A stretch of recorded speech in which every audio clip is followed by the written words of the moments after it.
day mga guys. Ngayon ay ayusin natin tong Boardsman Suzuki. Ang issue nito is wala siyang minor.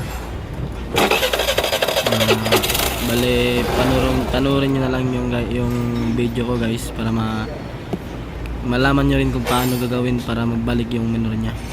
Itong unit pala guys na standby ito ng 5 buwan.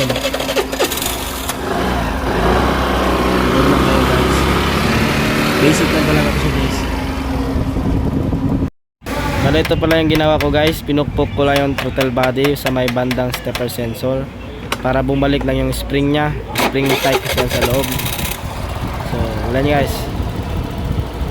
Okay guys, maandar ng maayos. Wala na, hindi ko na pinihit yung accelerator. Okay guys, salamat.